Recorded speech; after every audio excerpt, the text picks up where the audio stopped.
Magandang araw sa inyong lahat mga bro. So ayan, muli maraming salamat sa Diyos sa panibagong pagkakataon na pinagkalob sa atin para makagawa tayo ng mga panibagong kaalaman, mga tutorial, video patungkol sa ating mga motor. So ngayon araw mga bro, meron din nila dito sa atin na Suzuki Raider JJJJJ.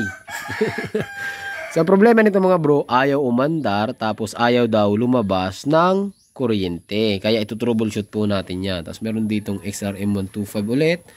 Wave 110. Ayan. So, hindi na tayo gagawa ng video dyan. Pero yan, mga hindi rin umaandar mga bro.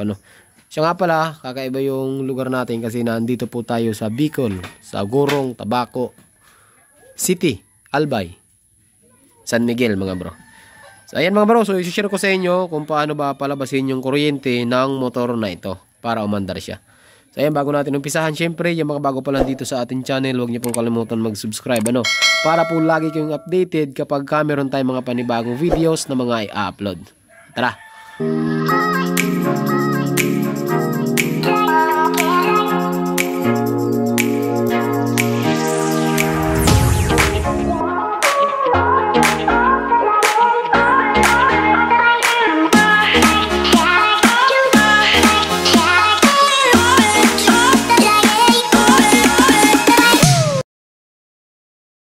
Ayan mga bro, so kung makikita nyo yung Raider J mga bro, hindi nyo na mamukha na Raider J kasi walang fairings, wala yung headlight, as in wala yung wiring.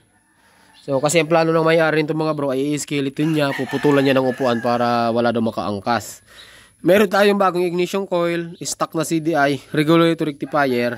Yan lang naman mga bro ang kailangan natin para mapalabas natin yung kuryente. Ayan, so yung stator, syempre kailangan po natin yan. Regulator rectifier, CDI at coil, tapos yung spark plug. Kung makita nyo mga bro, bago rin yung ano nito. Bago rin yung carburetor. So akala nila carburetor ang problema, kaya hindi rin nila mapaandar. So ayun mga bro, dito tayo. Ayan, kung mapapansin nyo mga bro, ay naputol na yung kanyang gear indicator. Pero dito sa Raider G naman kasi mga bro, hindi siya ginagamit. Kumbaga wala siyang primera, segunda, tercera, kwarta na indicator. Pero kung mapapansin nyo, mayroon siyang wirings na nakaabang. Ayan, ang gumagana lang dito sa Raider G is yung top. Ibig sabihin, nasa kwarta ka na, tapos yung neutral, yun lang ang gumagana dyan. Pero kung gusto nyo kabitan ng gear indicator, ayan hindi na kayo magwawiring. Dudugtungan nyo na lang yan. May sakit yan, kaso pinutol na. So dito tayo mga bro sa stator. Kailangan kabisado nyo to para mapalabas natin yung kuryente. So para mabilis lang mga bro, yung green, ayan, mayroon kayo ditong apat na wire na makikita. Yung green na may stripe na white, negative ng pulser. Yung blue na may yellow, positive ng pulser. Yung white na may stripe na pula, papunta ng rectifier yan. Tapos yung yellow na may stripe na puti, papunta ng rectifier yan. Yan yung light coil, tsaka yung ating charging coil, yung dalawa. Yung dalawa na yan, ito na yan mga bro, papunta ng rectifier. Okay, tapos yung itim na may stripe na white, yan yung ating ground ng Suzuki, lahat ng Suzuki. Tapos yung black, ay yung black. black. Yung red mga bro, yan yung yung main supply or yung tinatawag na output ng regulator rectifier. Papunta dapat yan ng battery. Kaso nga, tinanggalan na to ng battery. Yan, papunta yan ng susian, papunta ng battery, dadaan ng fuse. Tapos ito namang orange natin is yung galing ng susian dapat. Kaso nga, pinutol na rin. Wala na rin laman ng susian.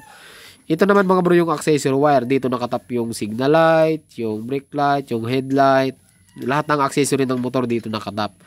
Okay, yun lang yung wiring ng rectifier. Tapos yung stator. So dito naman sa CDI mga bro. Yan mayroon tayong 5 wire. Mabilis yun ang makikita yan kasi wala na tayong harness. Kumbaga rekta-rekta na to. Yan. Tapos yung ito nga, yung blue na may stripe na yellow is yung pulser. Yung black na may stripe na white is yung ground ng Suzuki. Tapos yung itong white na may stripe na blue, papunta ng rectifier.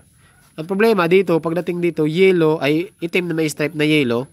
So dinugtong na lang nila. Pwede naman yun mga bro. Pero ang ganitong color coding, pang Honda po ito or yung Rossi. Ito yung ignition coil ng mga Honda, ganitong color coding. Kaso tinap na dito, okay lang naman yan. Ngayon, kung Kawasaki naman ang motor mo, ang groundings ng Kawasaki ay black na may stripe na yellow. So iba-iba kasi yan mga bro. Magkaiba sila ng color coding na ginamit. Suzuki, Yamaha, tapos yung mga China, sa Honda, Kawasaki, magkaiba sila ng color coding na ginamit. Okay, tapos yung orange, yan yung ating accessory wire ng CDI. Tapos yung green, yan yung ating negative ng pulser. Ulitin ko, yung blue na may stripe na yellow is yung positive ng pulser. So, dito, pagka ganito mga bro, setup ng mga motor, wala kayong battery, dapat, ang 100% na may laman dito is yung dapat, itong dalawang wire. Yung yellow, at saka yung puti, dapat parehas yan mayroon. So, ito mga bro, ay hindi yan naka-floated. Anong ibig sabihin? Hindi naka-full wave yung ganitong klaseng regulator rectifier. Pero kung ganito ang setup yung mga bro, kayang-kaya po yung paanda rin ng ganito lang. Yung CDI, good condition, hindi aandar na walang ganito yan kasi nga walang DC na maglalabas sa pula. Pag wala yung pula, automatic wala rin supply yung accessory wire mo.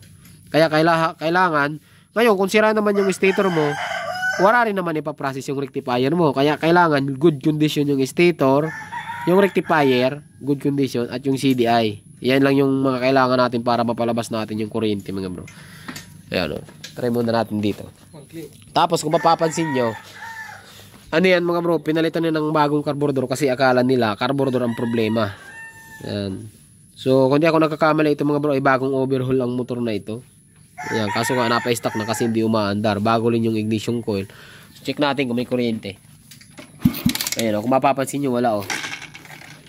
Yan. Wala, di ba? So double check natin dito mga bro. So para malaman natin, ikis-kis muna. Bro, ay boy, i-kick mo nga. I-kick natin mga bro, tapos tingnan natin to kung mayroon supply. Pag mayroon supply to, ikis-kis lang. Wala kasi tayong tester mga bro. Ayan lang bro, sige. Ayan, kita nyo?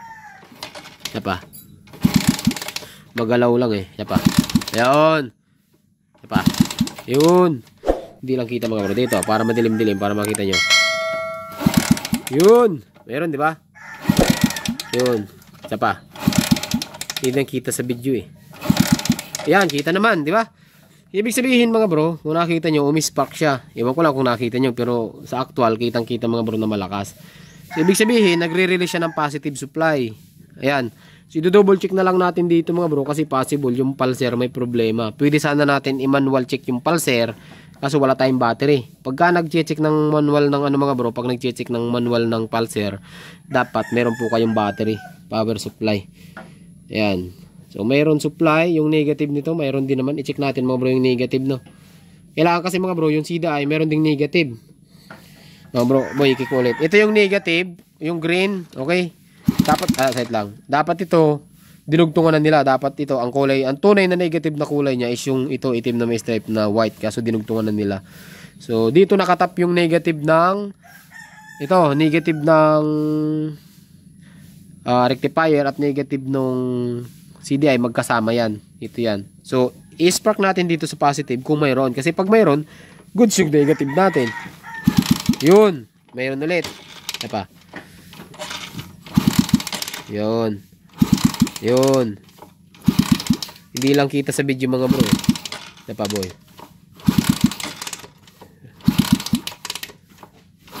Yun. Yan. Mayroon.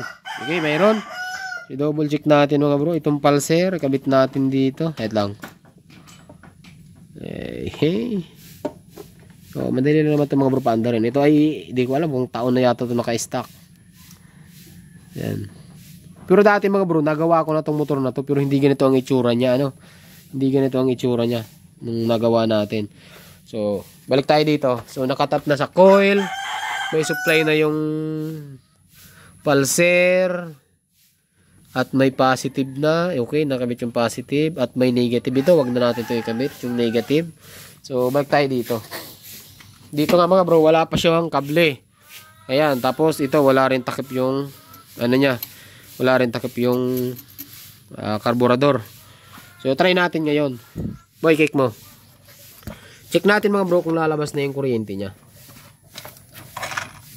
Iyan o, lakas. Kita nyo, siya pa mo. Ilagay natin dito. Ay, ito. Makulog. Dito natin mga bro para makita nyo malapit-lapit ha. Ayan natin. Ayan. Game. Alat. Para yun. Ito. Ayan, game. Iyan o. Lakas. Ayan. Pagka ganyan mga bro, automatic under yan. Boy, kabit mo. Ayan. Kabit mo dyan. So, paanda rin lang muna natin mga bro para pagdating ng may 3 dyan, pihitin mo. Yon. Dali. Daling-dali. Ito naman, yung may-ari ng wave na ito mga bro, problema kasi pinilit yung spark plug ipasok. Tingnan nyo. Ayun, layo ng gap, di ba? Problema yan pagka ganyan. Ay, tabingi. Okay na? Yan mga bro. So nakasalpak na at mayroong gas. Mayroon na tong gas kasi bago nga yung carburetor. So wala lang yung takip ng carb. Susubukan natin. Yan o. Mandar na. Ay basic lang mga bro. Mandar na yan. No? Ayusin na lang yung wiring yan. Yan. Wala lang yung ano. Ganun lang kadali mga bro yung pagpapalabas ng kuryente. Raider J. Baka mga, hindi ko alam kung mga 5 or 8 buwan to naka-stock. Meron tong cover mga bro, kaso tinanggal na. Ayan o. Baka Raider J yan. Tignan natin kung ano mga bro. Malakas, malakas.